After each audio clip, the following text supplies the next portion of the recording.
Maraming mga tao ngayon ang nagbabaka sakaling magkapera sa pamamagitan ng mga lumang bagay o gamit. Marami ang naghahanap ng mga kolektor sa mga junk shop ng mga ito at naibebenta sa napakalaking halaga.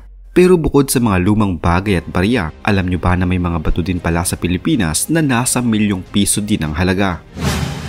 Mga bato na aakalain mong ordinaryo lamang na pakalat-kalat sa mga kalsada pero hindi mo alam na milyon na pala ang halaga. Anong klaseng bato nga ba ang mga ito at bakit napakamahal ng mga presyo? Saan nga ba matatagpuan ang mga ito sa Pilipinas? Ilan lamang yan sa mga tanong na susubukan nating sagutin para sa video natin ngayon. Kaya naman halika paps, samahan nyo kong libutin ang Pilipinas upang alamin ang mga klase ng bato sa bansa na milyon na ang halaga.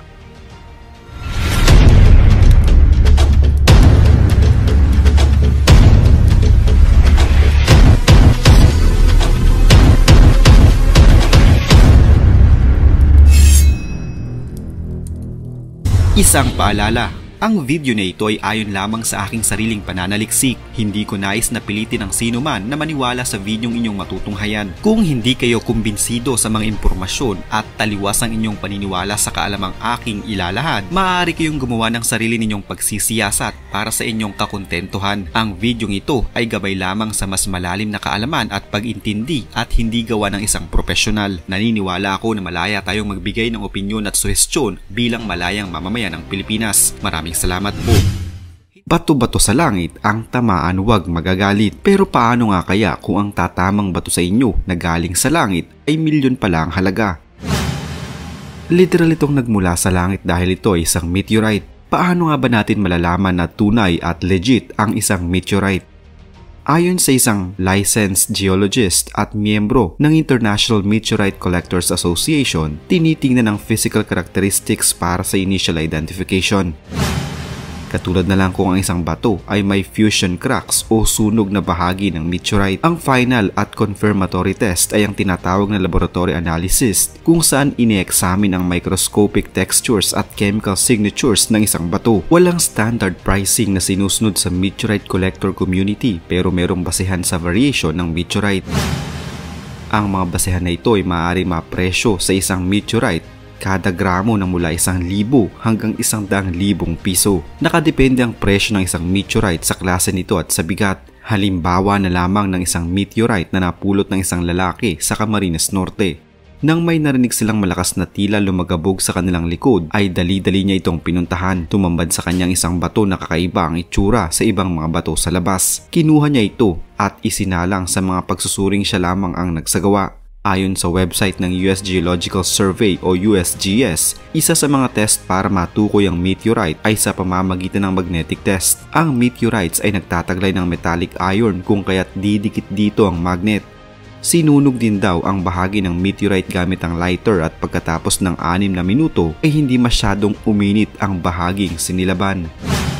Dinala ang naturang bato sa Maynila upang ipasuri sa eksperto at ayon sa eksperto, ang batong ito ay isang meteorite na isang chondrite o isang uri ng mas stony kesa metallic na bato.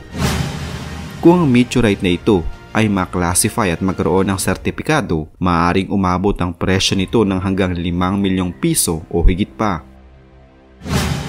Isang kakaibang bato din na metallic at hindi natutunaw sa init ng apoy ang napulot ng isang lalaki sa Davao City. Ang bato, hinihinalang meteorite o bulalakaw at posible raw na milyong piso ang halaga.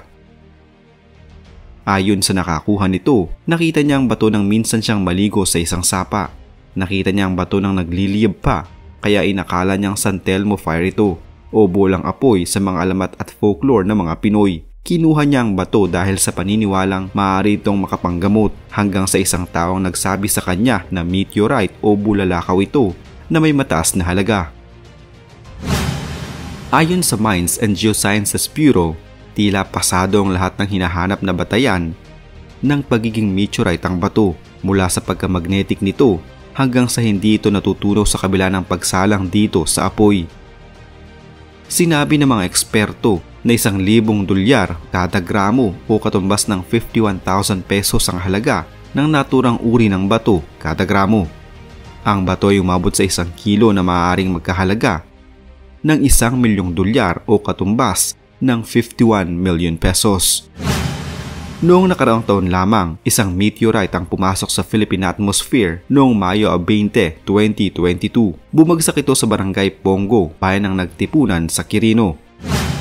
Lumusot ito sa 2-layer na bubong ng isang bahay at tinamaan ng isang plastic na paso ng halaman. Dahil sa tindi ng impact, lumikha ito ng butas sa sahig na singlaki ng palad. Nagkapira-piraso ang meteorite dahil sa matinding impact.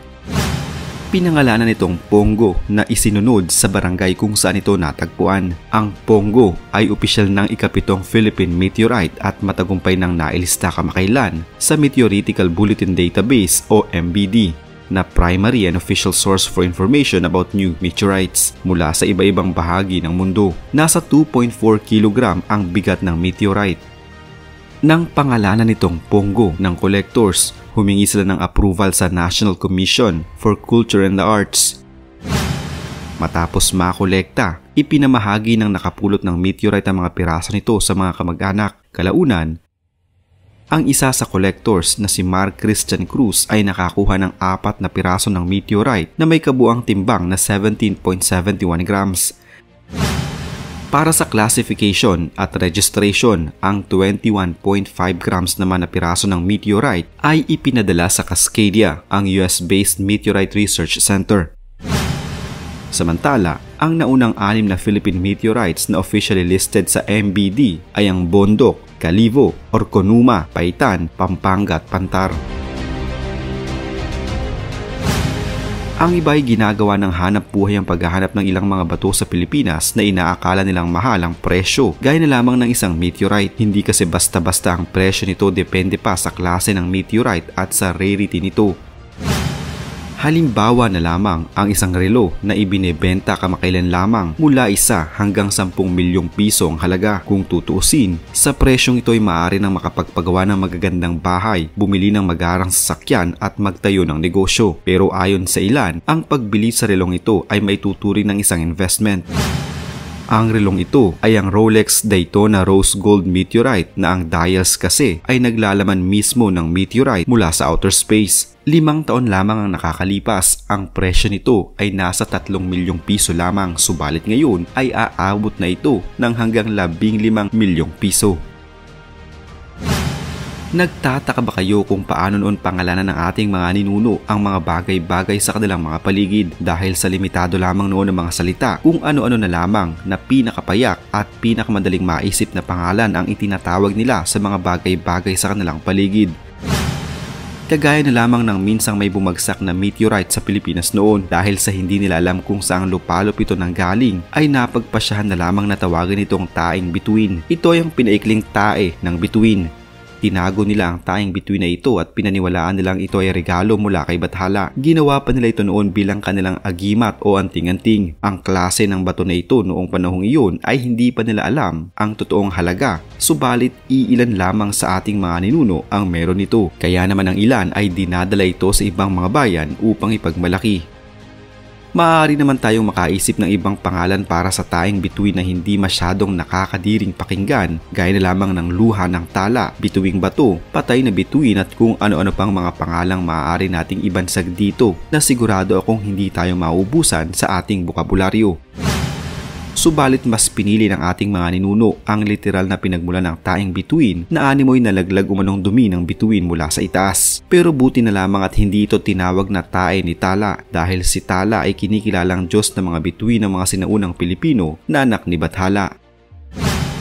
Sa mga nagtatanong at nalilito, alam nyo ba na hindi pala pareho ang taing bituin at ang bulalakaw? Ang bulalakaw sa Ingles ay meteorite pero marami ang nakakaalam na ang taing bituin o tae ng bituin ay may kaugnayan sa bulalakaw. Ayon sa UP, Diksionaryong Pilipino na inayos ni Artist for Literature, Virgilio Almario, ang definisyon ng tae ng bituin o taing bituin ay ganito: bulalakaw na bumagsak.